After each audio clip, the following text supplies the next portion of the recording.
வணக்கம் வணக்கம். நான் என்னத்துக்கு இப்ப வந்தேனான்டா,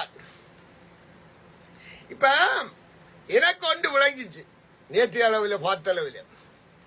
இப்ப நேற்று சர்ச்சுக்கு போறேன்னு உடனே சேர்த்த உடனே நான் பேசி முடிஞ்சு ஒரு கொஞ்ச நேரத்திலேயே லோயர் அடிக்க ஆஜன.